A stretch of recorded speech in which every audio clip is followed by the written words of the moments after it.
Good afternoon and welcome to this webinar, Why the Green New Deal Must be Feminist. This is the first of a programme of events and workshops leading to COP26, and in today's session we will hear from the authors of the UK Feminist Green New Deal policy paper. This event will be interactive. We want to hear from you and we will encourage you to be involved and engaged for the next hour and of course beyond that as well. So I'm ZARINA. My work involves engaging communities on climate change, specifically working with Black and ethnic minority groups across Scotland. I also work with policymakers to ensure diverse voices are brought to the table and can influence decision making. I'll be hosting today's event, which has been brought together jointly by WEN, Women's Environment Network, and the Women's Budget Group. So just before we get going, a little housekeeping. Just a reminder that you are all on mute. But however, if you do come off mute, please just ensure that you are put back onto mute because that helps us to hear the speakers. Please feel free to get involved in the chat box. The chat box will be open throughout, and we would definitely encourage you to use it to introduce yourselves and to engage with one another. Put any comments or reflections as well into the chat box, and any questions that you might have for the speakers. We may not have time to address all the questions during this session. However, we will be collating them and these will help shape and develop the paper. Right, so looking at the agenda. So first of all, we're going to hear from Dr. SHERILYN MACGREGOR and MAEVE COHEN, the authors of the policy paper, and they will present the key elements of the Feminist Green New Deal based on the draft roadmap document and policy paper. We will then ask for your views and your opinions, and for this we will be using Mentimeter. So don't worry, if you're not familiar with Mentimeter, there's no need to download any apps. You can just simply access it by clicking on a link, and that link will be shared in the chat box. After the Mentimeter activity, we will go back to our key speakers, and we've got some questions that we'll be asking them, and these were from the questions that were pre-submitted. And we are really thankful to all of those who took the time to submit questions. And they were very, very thoughtful questions and very thought-provoking questions, but unfortunately we can't address them all in this webinar, but we are hoping that we can use them to inform the project going forward. And just before we close, we will have a few words from both WEN and Women's Budget Group on what else is happening and how you can get involved. Please note that this webinar is being recorded, and for those that are interested, it will be shared on our web pages. So a little bit about the events. So WEN, in partnership with the Women's Budget Group, are working hard to ensure that the voices of women, people of colour and other marginalised groups are heard during environmental debates. They are encouraging women's organisations to engage with the environmental sector to incorporate a gendered approach to their work. So this exciting project involves grassroots workshops, policy roundtables, discussion papers, and the launch of the Feminist Green New Deal manifesto of COP26, Glasgow Climate Talks in November 2021, hopefully this year. And as we know, the climate crisis needs urgent action to transform the economy and society. Although climate change will impact on everyone, it is women and people of colour who will experience the most acute effects. Yet they are not equally involved in decision-making nor involved in the solutions to address the climate crisis. The set of ideas broadly known as the Green New Deal has a lot to say about the changes needed to tackle global inequality and climate catastrophe, but it hasn't always considered how gender or other forms of discrimination like race or class interact with the climate emergency in the UK. WEN and the Women's Budget Group published a policy paper which outlines the key elements of what a feminist Green New Deal would look like in the UK, bringing a gendered analysis to the Green New Deal and transitioning to a green economy. This was presented to the Commission for a Gender Equal Economy last year. So today we are very fortunate to have with us the two co-authors of this policy paper to provide an outline of the key elements. So we have Dr. SHERILYN MACGREGOR, who is an academic at the University of Manchester, whose research focuses on the relationship between feminist and environmental politics. We also have MAEVE COHEN, is a campaigner, organiser and researcher working to build inclusive economies that serve people and planet. So welcome. And SHERILYN and MAEVE, over to you. Hey, thanks, ZARINA, and hi, everyone. I'll just say a few words to give a bit of a background to the roadmap, and then turn over to Maeve to talk about the content. The roadmap that we're here to discuss has been developed in the last month or so, and is based on that longer policy paper that we started working on about a year ago. And I hope people will take the opportunity to look at that longer policy paper for more detail on the thinking behind our recommendations. In brief, we developed them by critically analyzing existing versions of the Green New Deal through a framework of gender justice principles. And then we also looked at what feminist groups in other countries, particularly the US, were saying about Green New Deal and the debates about Green New Deal ideas. And then we developed a draft of some recommendations that we shared with and discussed with an audience of around 100 people at a WEN forum for International Women's Day, almost exactly a year ago. And clearly we started this whole process in the early days of the pandemic. So we've since needed to kind of rethink and review what we've said and to take on board lessons learned through the pandemic and the ideas that are emerging about building back after COVID. And clearly this is still an ongoing process, as Zarina said, and we're here to learn from people in the audience today and in forthcoming events.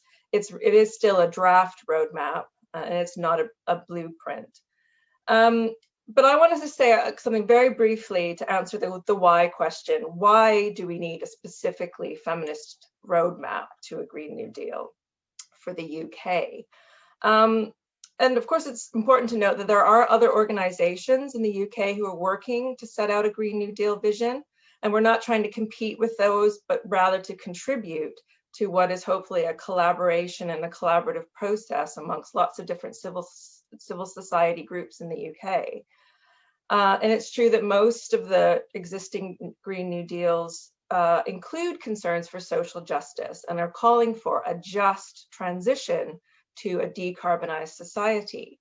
However, feminists have known for a very long time that unless gender inequalities and women's concerns are explicitly included, they tend to be overlooked in generic conversations about justice. In the global movement for climate justice, women's and feminist organizations have been lobbying all the way to the United Nations for climate change mitigation and adaptation policies to be gender just. And by this, they mean not just gender sensitive or sort of responsive to women's needs and interests. In other words, add women and stir, but rather to be transformative of gender norms and relations, to move beyond simplistic binaries to a more intersectional understanding of gender, and to transform social and economic structures that underpin and maintain gender inequality. So a very significant part of that transformation is to change existing relationships of care in the care economy and to adopt policies that recognize the essential value of care work and that serve to reduce, redistribute, and reward the work of caring, which is often shouldered as a burden by many women. And the idea that society should be finding ways to address the care crisis alongside the environmental crisis has been getting a lot of attention in the past year or so, prompted by discussions about what's happened during the pandemic. And this is wonderful to see. It's wonderful to see care being put at the center of our discussions. But it's not new.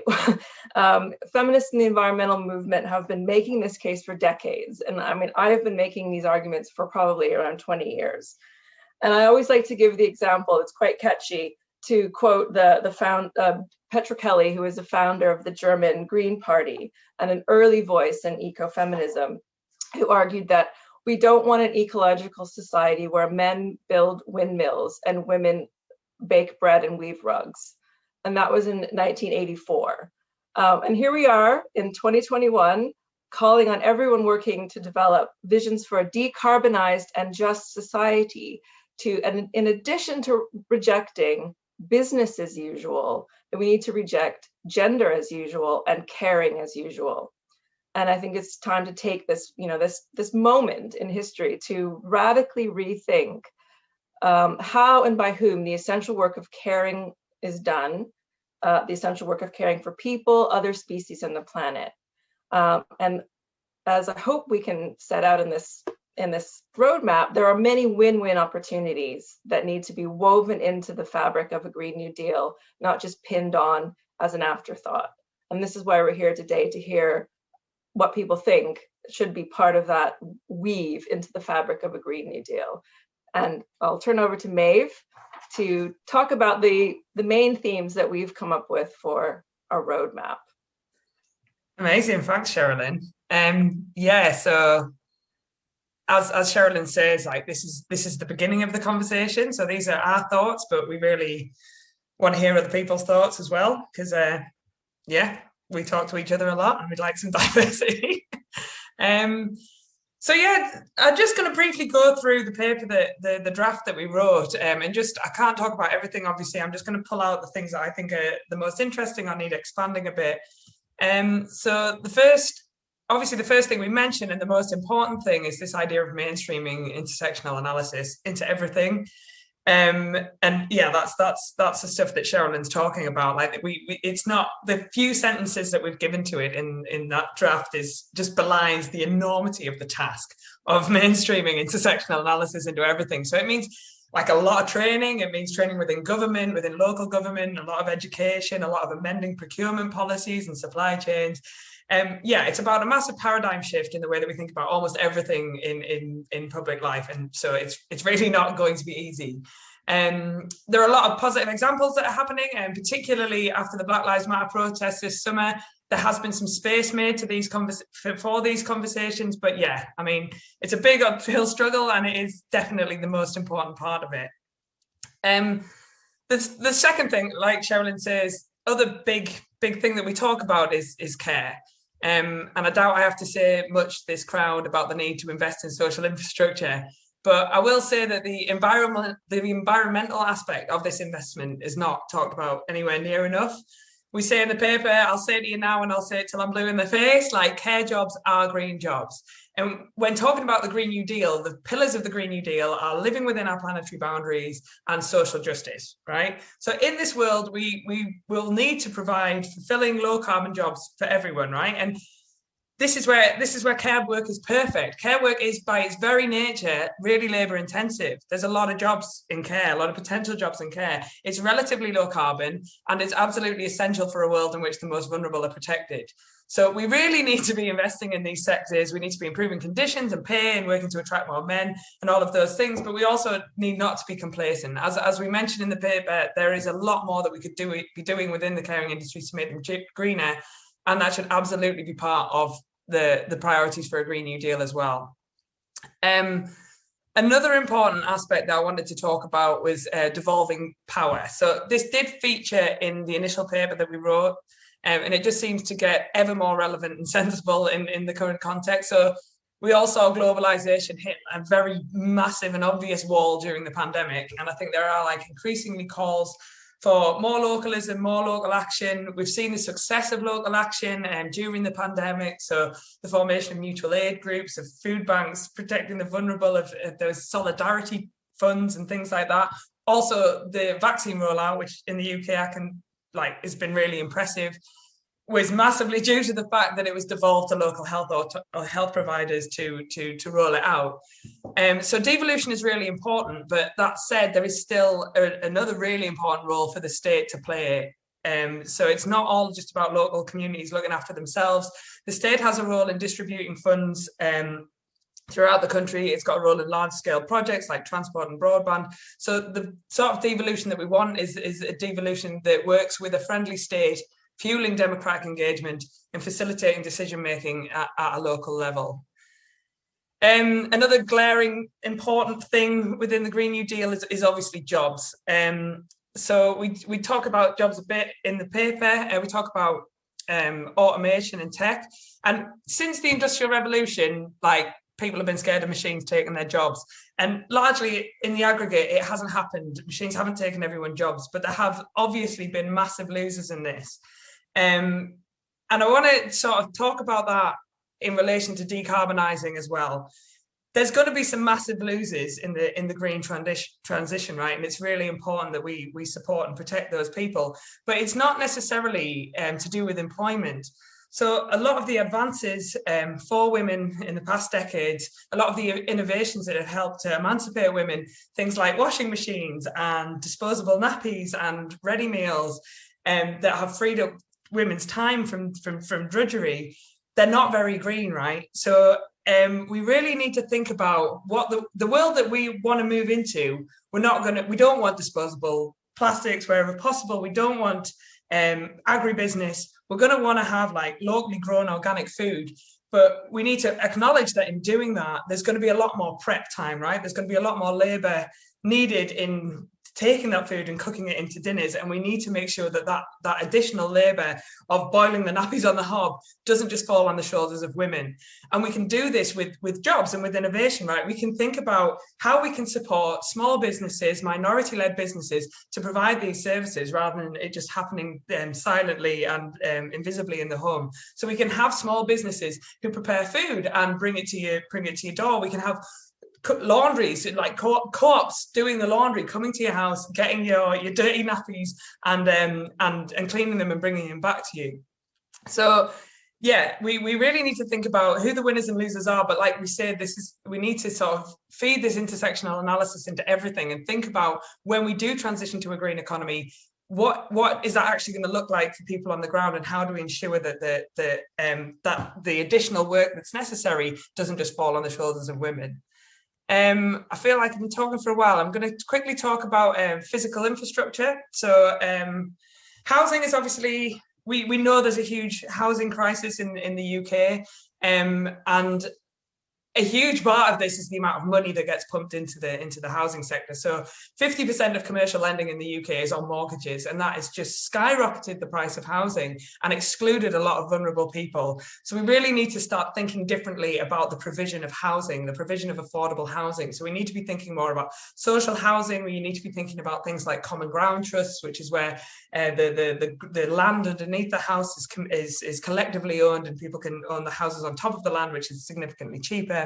And we also need to be thinking about the design of houses. So houses are currently set up in a way that doesn't really facilitate the equitable division of domestic labour. They're also not very green. So we don't all need washing machines. We don't all need like 1 million recycling bins. We can think about things like co-housing models, or ways that we can build and construct our houses, which facilitates better division of domestic labour is much greener.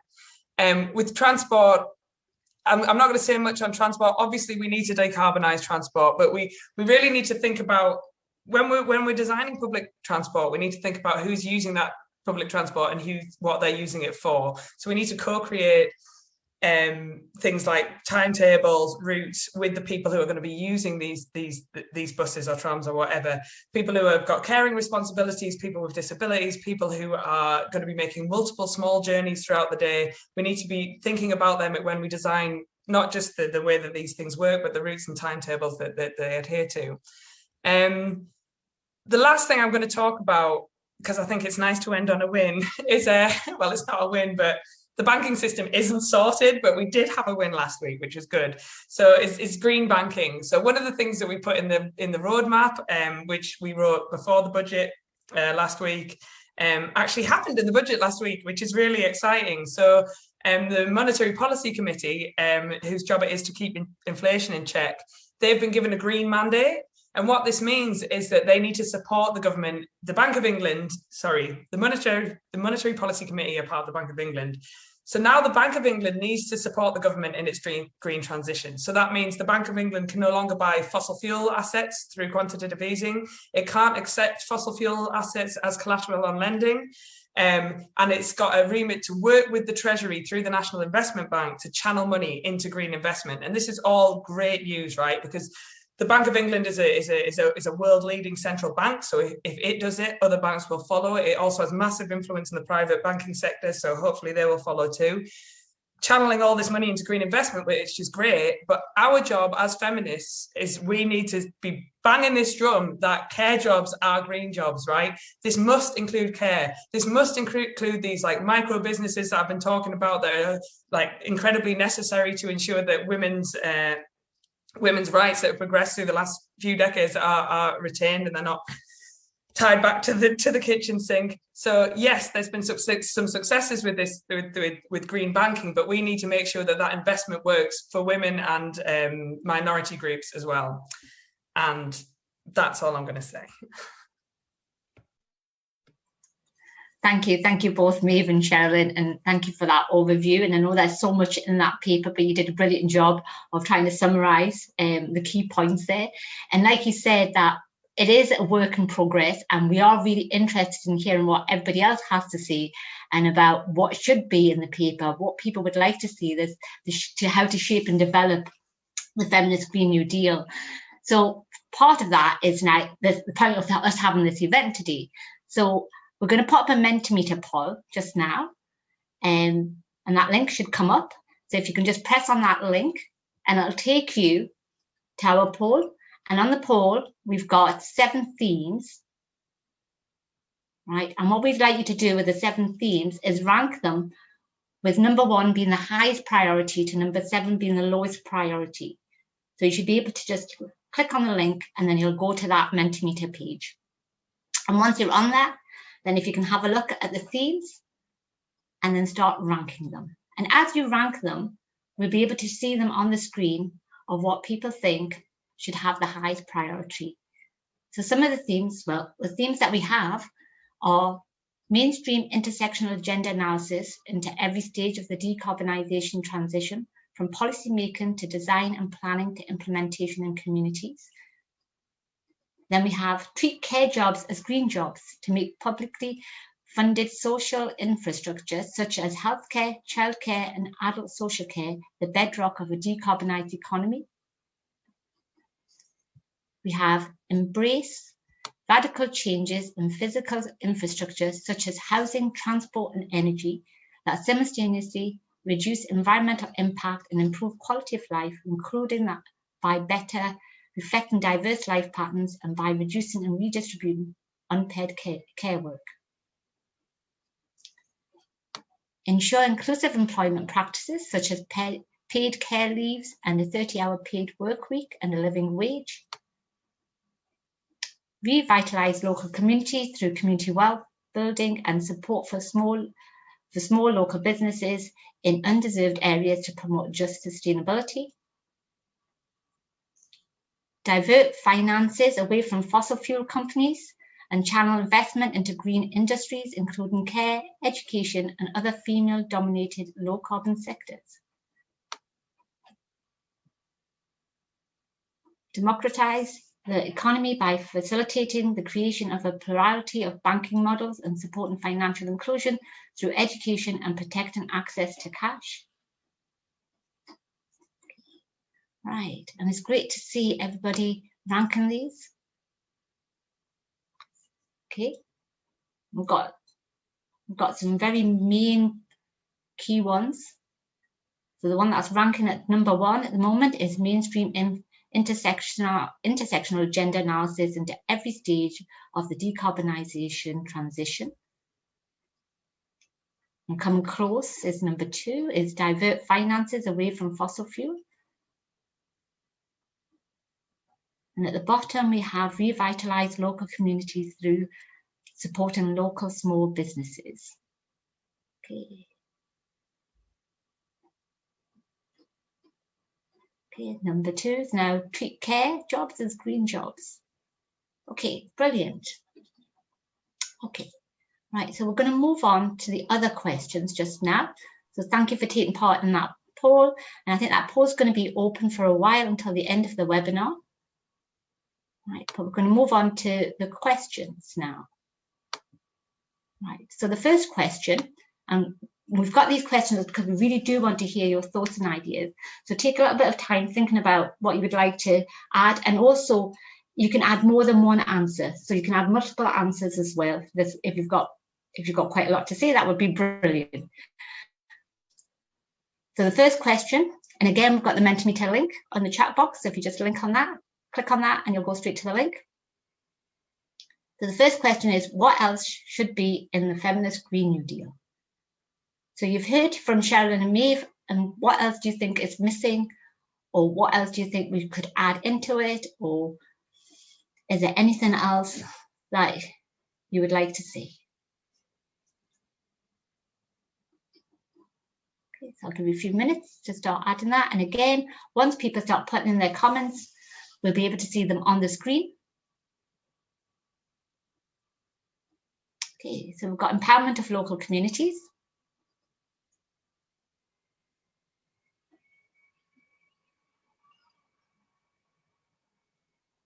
Large focus on disability. Internationalism, macroeconomic perspectives. Support for women's workers in manufacturing, particularly fast fashion. That's a good one. Fast fashion is coming up more and more in terms of like environmental discussions. Okay, they're all coming in now. Right. Even bigger focus on paternity leave. Women's decision-making on planning and land use. Supporting females in STEM, science and engineering.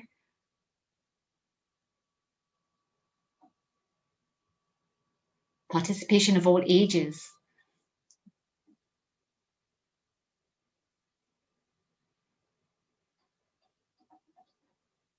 The role of public ownership.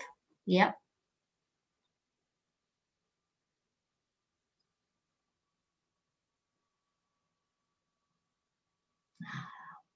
Education, so linking up with the one about age. How is this brought into primary, secondary and third level education?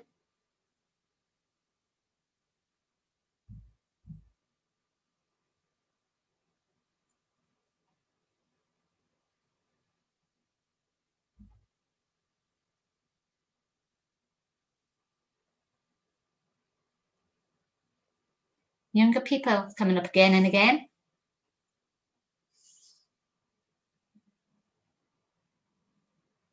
Understanding why women are still underrepresented at senior positions. Supply chain CSR. Education jobs are also green jobs. More women on boards of local enterprise. Eradicating violence against women. So there's a lot here to think about. So what we're going to do is capture all of these, and we will be capturing them. So thank you for populating that. And now we'll move on to question 2. So we'll share question 2. Okay, and you'll get, and it should just come up as your second question. So how can more people be included in this? So we've heard a lot in the first question. A lot of people were talking about young people and getting young people involved and getting the education involved, looking at people in senior roles, representation. So how do we do this?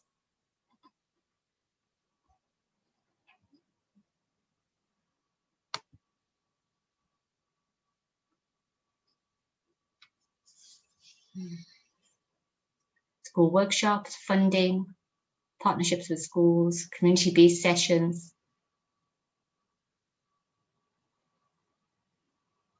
Active conversations with young people in schools and universities. Low paid workers unionised by geographical area. Acorn are doing this, brilliant, great to have a model. Citizens' assemblies, these are coming up more and more around the country.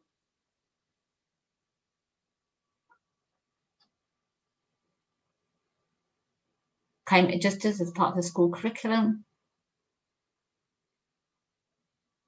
Green Deal champions, women's institutes, policy and legislation.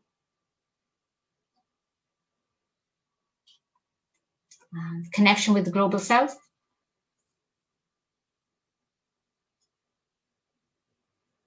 Citizens' assemblies coming up again. Work with artists, yes, working with the creative sector, the art sector. Sometimes they don't actually get much of a a mention when we're talking about Green New Deal. Lobbying for more public ownership of land and industries.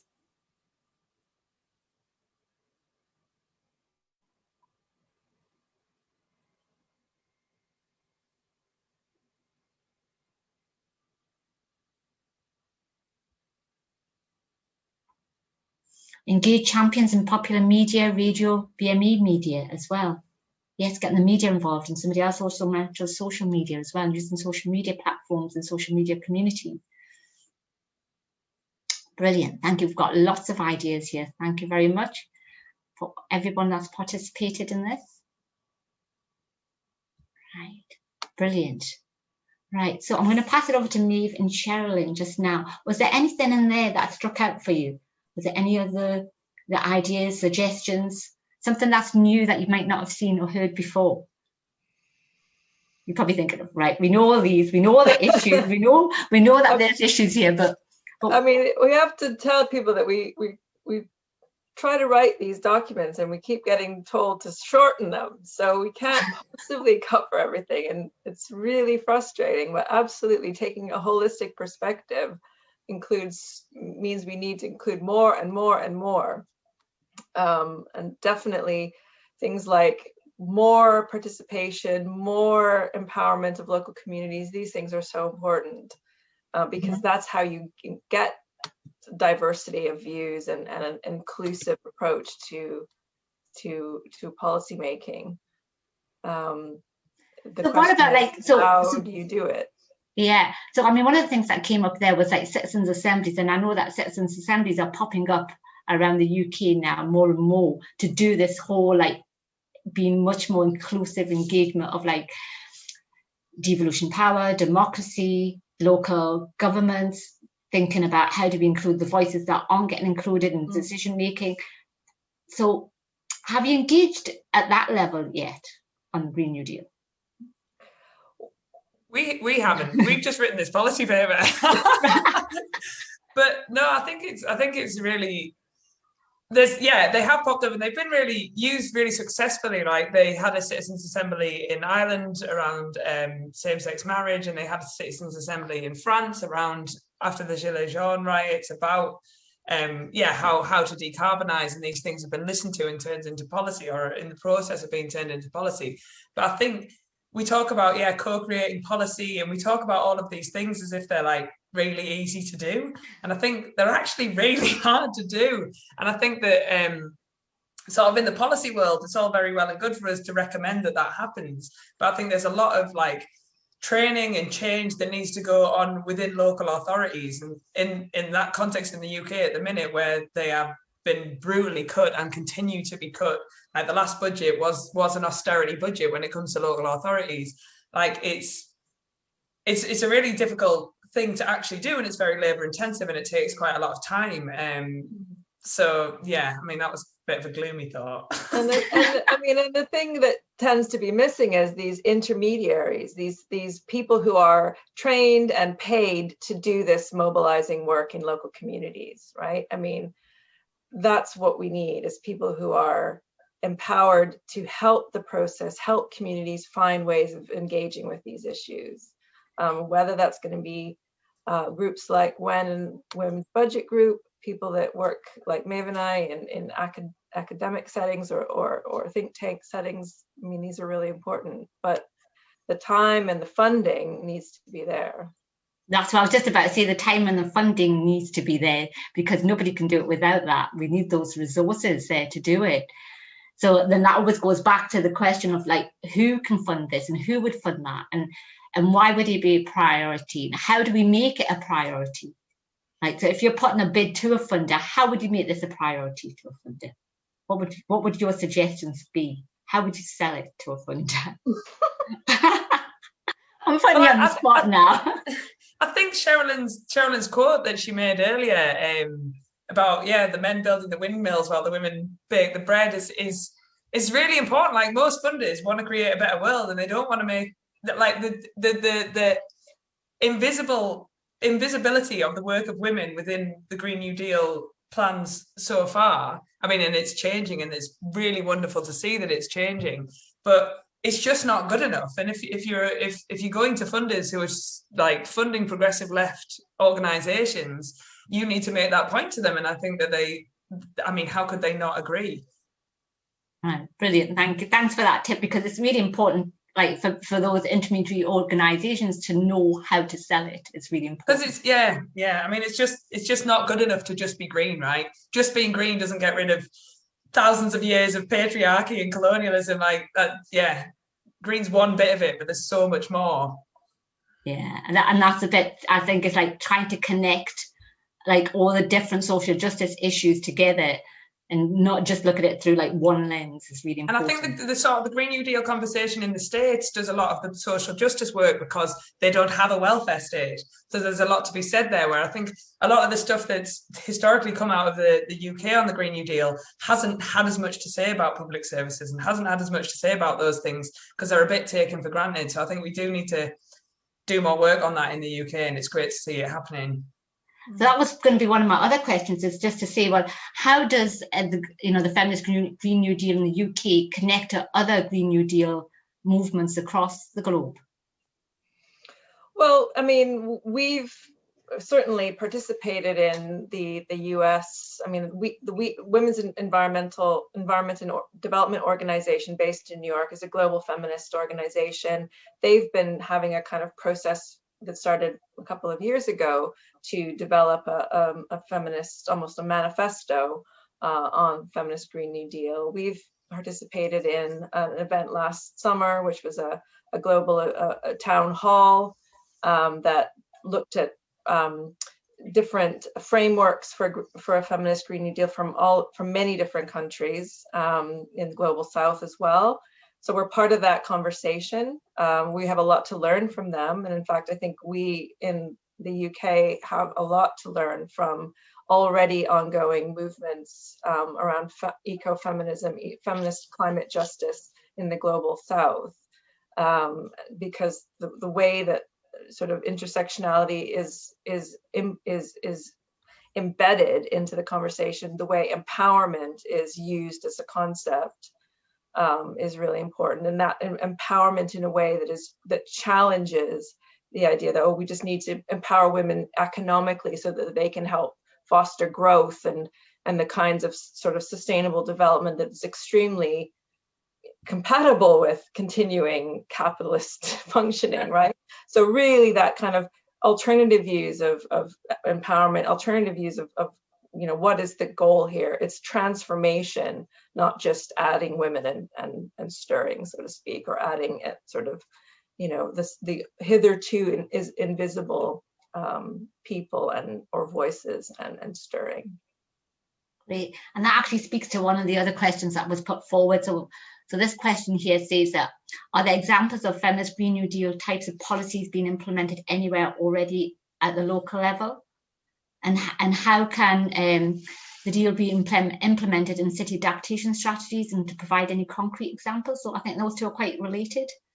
Yeah, I mean, I think the sort of idea of feminist Green New Deal is quite new, right? So I wouldn't say I could look at, where it's actually used, that term is used and then implemented in various cities around the world. But I think there's a many years of feminists working at the city level, sort of feminist urbanism, feminist urban planning. There's examples, if you look at Barcelona, for example, Barcelona has feminist planning adopted as an actual principle of their local government.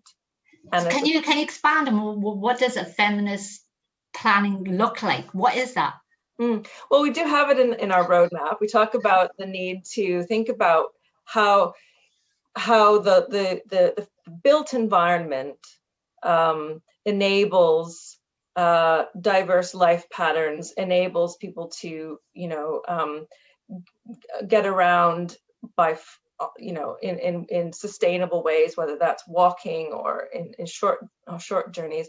The city of proximity is the concept that feminists have talked about. So where we get rid of the separation between work and home and think that we can meet our needs in local environments, local spaces. So making them dense, more multi-use environments. I mean, the European cities are already quite dense and built in that way, but the more that we sort of have sprawl and building new communities out into green belts, etc., we don't want any of that, because that just reinforces the car as a way of getting around, and it reinforces separation of use. So there's so much that has been written from a feminist perspective on the built environment, that I think we need to have this in the conversations about a Green New Deal. Jobs are important, obviously thinking about jobs are important, but changing the physical infrastructure that lock us into certain use of resources has to be part of that. So have a look at Barcelona, have a look at other European cities in Germany, like Tübingen, the one that starts with F that I can never remember. Never mind.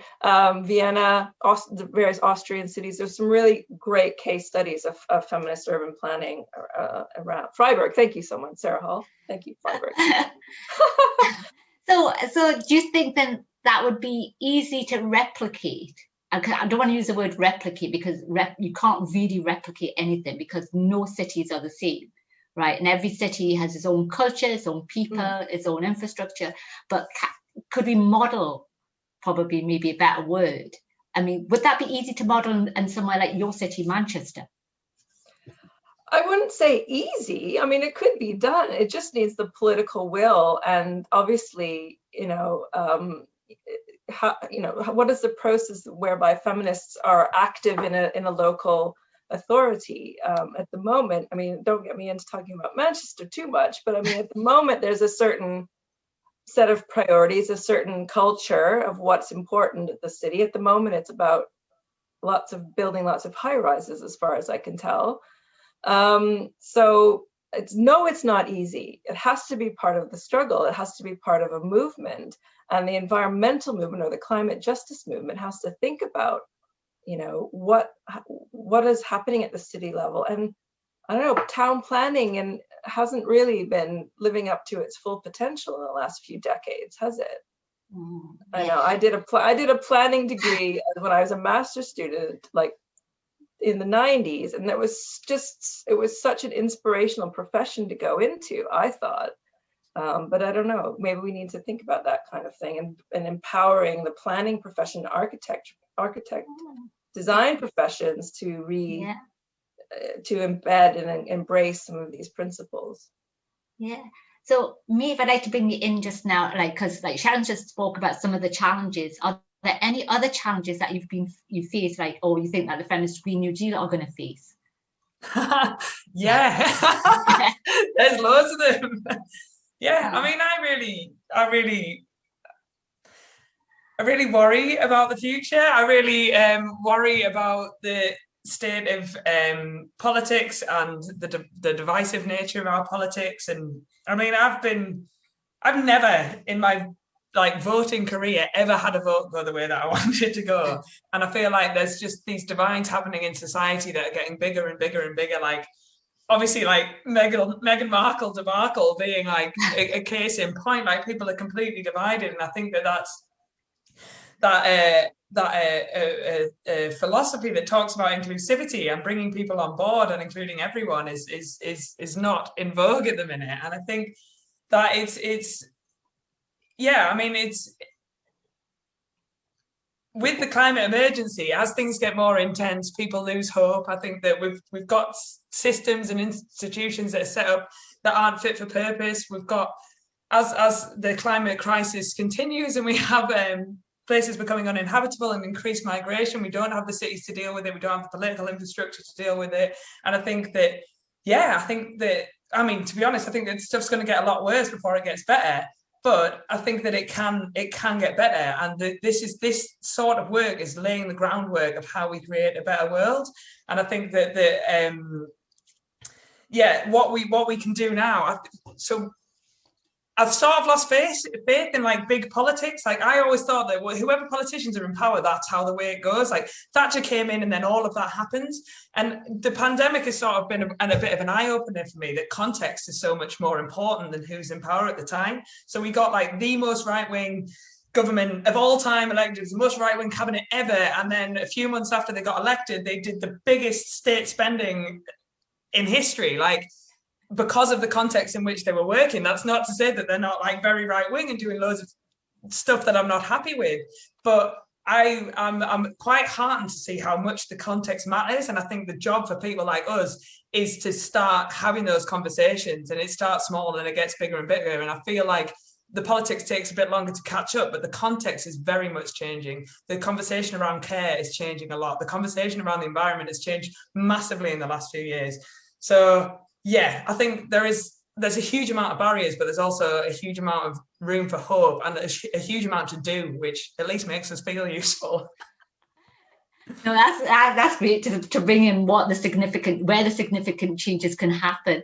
And one of the things that was coming up in like the Mentimeter, the chat was about young people and about education.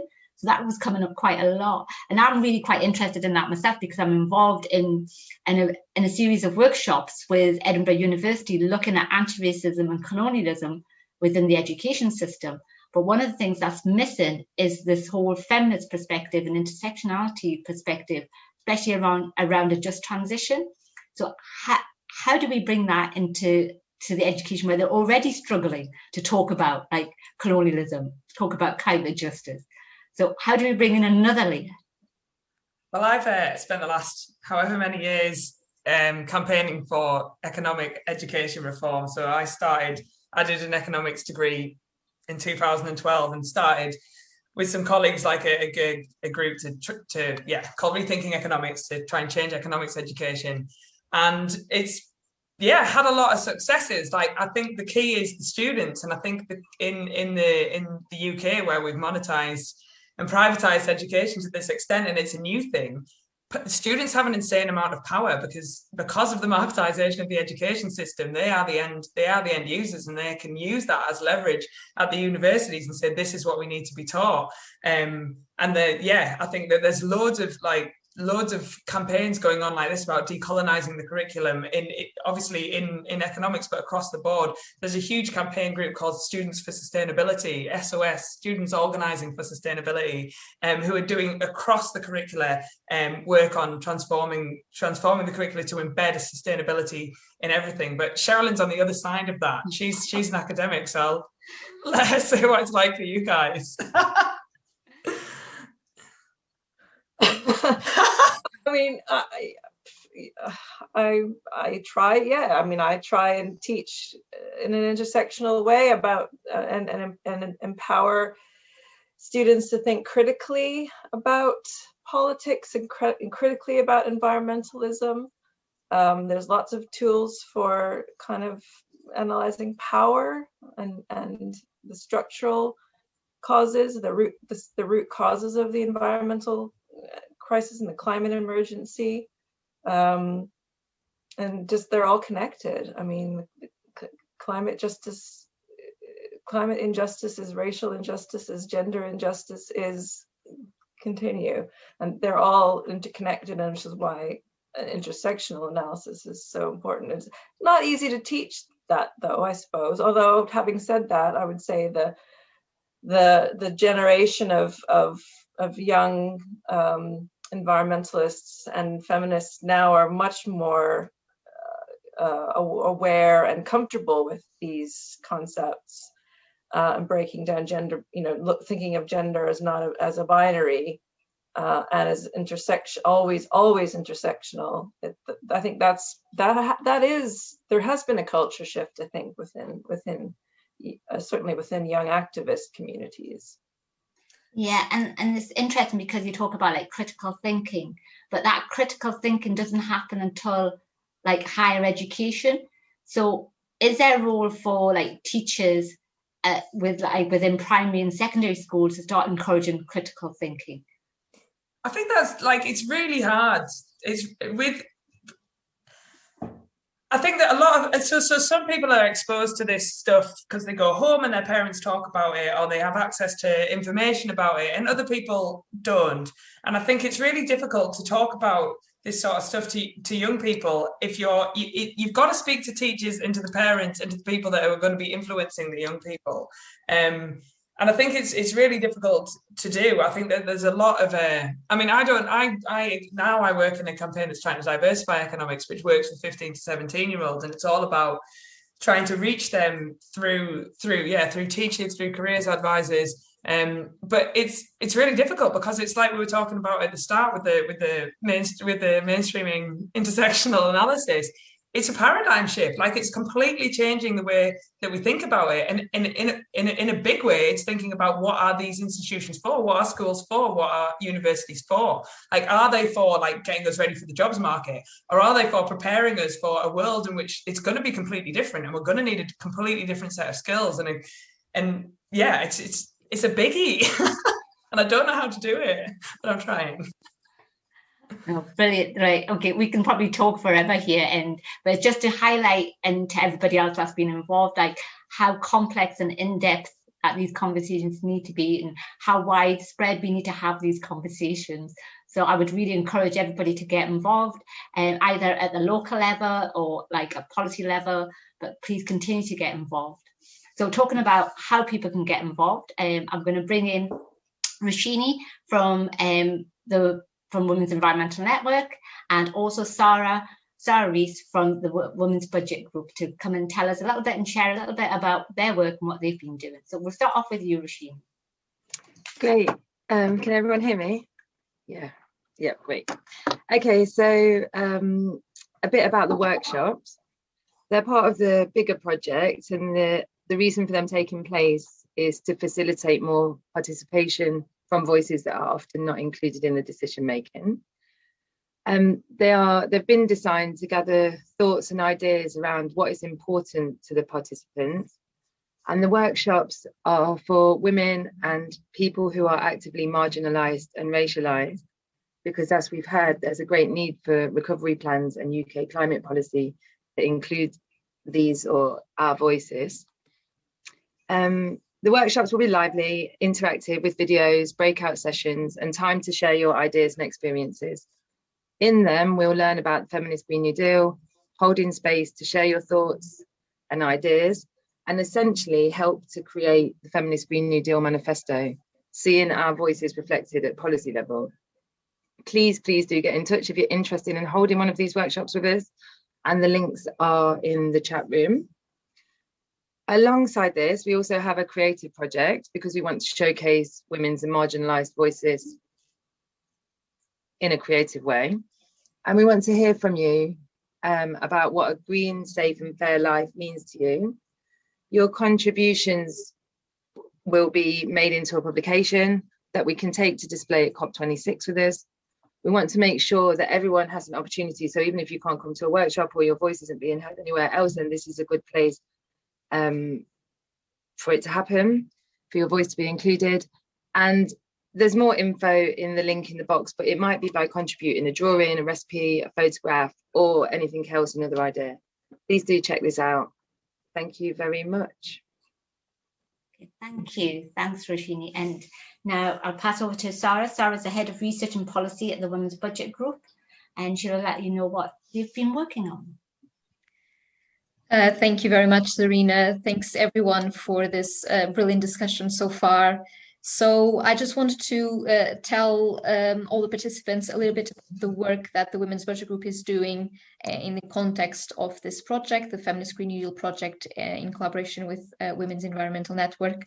So WBG is organizing a series of roundtables which will bring people from the women's sector together with people from the environmental and social justice movements to discuss the elements of a feminist Green New Deal. And so this roadmap that MAEVE and SHERILYN have just presented today, and your contributions as well today, will really help us to shape the discussions that we'll be having these roundtables and the themes that we will focus on during those discussions.